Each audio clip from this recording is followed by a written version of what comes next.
Hi, I'm Victoria Mottler. I'm representing South Carolina. How are you doing? Nice Good. to meet you. Okay, so I have come here today because, as you know, I am the marketing manager of Benedict Foods Incorporated, and you wanted me to present some ideas to you about changing the prices for the yogurt because of the economic downturn. First of all, I wanted to talk about impact of inflation on our business. It reduces the profit margin, so we definitely need to think about the fact that in today's economy, it is important to stay competitive. As far as factors affecting our pricing decisions, cost of production. If the prices for producing the good go up, then automatically our profit is going to go down. So we need to think about factors that would affect cost of production as well when we're doing our pricing decisions. And another thing that affects our pricing decisions is cost of the competition's yogurt. If our yogurt is not I'm sorry, let me start that over again. If the cost of the competition's yogurt is higher or lower, people might be more willing to go to the other yogurt because they might have more brand loyalty to it. If they decide that our yogurt is not good enough for them, that's definitely something that affects our pricing decisions. As far as factors affecting our profit, definitely customer needs and wants. We need to look at that when we are deciding what our prices are going to be. If the customer wants a lower priced product for what they're going to buy, then we need to make sure that we're trying to cater to all of the customer's needs and wants. Another factor affecting our profit is the price to manufacture. Like I said, the cost of production, price to manufacture, definitely a big factor in what we need to do to make sure that our prices are correct. As far as price stability as an economic measure, we need, if we keep our prices stable, customers may believe that they can trust us to stay active and catering to their needs while other companies are disappearing. If other companies are going bankrupt because their prices are too high or they're too low and they're not charging enough, then customers are going to know that since we keep our price stable, we have the same price no matter what, they're going to automatically come to us because they know we're not going to flip-flop around like all the other companies. For business, as far as our business ethics and pricing, we can't price the product too high because we wouldn't have the best interest of the customers in mind. If we price the product too low, we would lose profits and have to cut jobs, and that's something that we definitely don't want to do. You also gave me some ideas for what we should decide about doing for the prices to keep us earning profits and keep us competitive in the market. The first idea you gave me was to continue current packaging practices while increasing price. Advantages of this: it would only increase the individual cartons by 6 cents and 16 cents on the 4-pack since each is $1. But we may lose customers because of the slight price increase, although this is a very slim chance because 6 cents really isn't that much money. Most people can't afford to go up 6 cents or 16 cents. The second idea you gave me was to reduce the product size while keeping the same price. Advantages of this: we would make the same profit off of each carton, but customers still want the 6 ounce. If they buy the 5.75 ounce can, they might feel like they are getting gypped out by the amount of yogurt that they're buying for their money. We don't want them to think that we are cheating them out of that little bit amount of yogurt.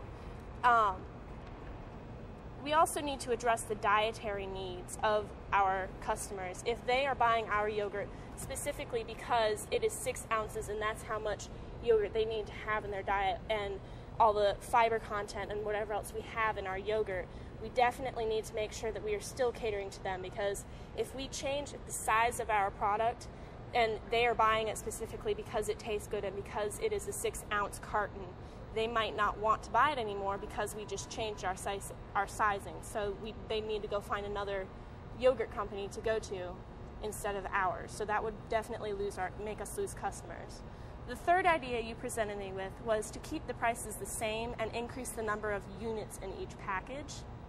Instead of selling individual packages, sell them all in carton 4-packs or 6-packs. Advantages of this: we would definitely sell more units, but we would probably lose money and lose business from the people who buy the individual cartons.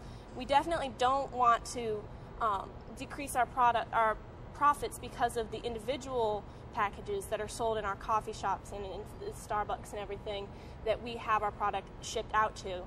I don't think that this idea would work very well. So I have another idea that I wanted to present you guys with. It's kind of a combination of all three.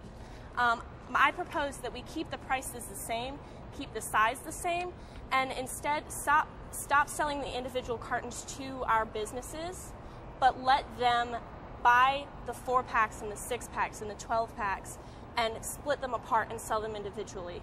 Although we will not be doing this ourselves, since we can't, it costs more to manufacture the individual package. We would manufacture them all, put them in the 4-pack or the 6-pack, and make up a specific agreement with that company to say that they can split them apart and sell them individually.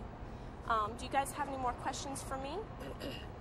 As a matter of fact, I've got a question too, to begin with. Based on your opinion, should Benedict Foods consider adding any additional distribution channels to the ones that you already mentioned? I believe it would be a great idea to add more distribution channels to our already additional channels that we have. If we add more, it would definitely increase our profits, since we do have to change our prices or whatever we decide to do with it. It would be great if we opened it up more to not just coffee shops and grocery stores. If we decided to bring it to convention centers and hotels, maybe put it on the order list so that people can call in from their hotel room and order the yogurt for breakfast or for lunch or whatever, and have it available in the concession stands that are in convention centers or at fairs and parks. I think that would definitely help us if we made agreements with other people as to my idea, where we can allow them to split the cartons apart and sell it.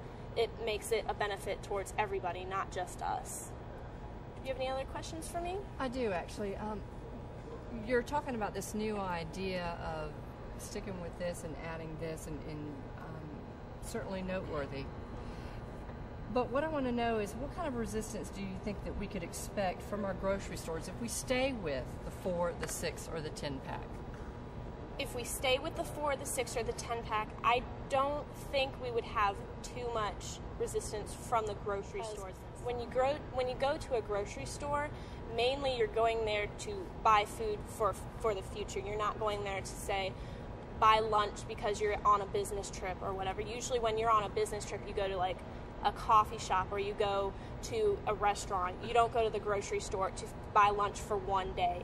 I don't really think the grocery stores would be opposed to only selling the 4 or the 6-packs. They might actually think it's a better idea, especially if we present to them the fact that they will be making more money off of the 4 and the 6-packs, because customers are buying the food for the future, not specifically that day.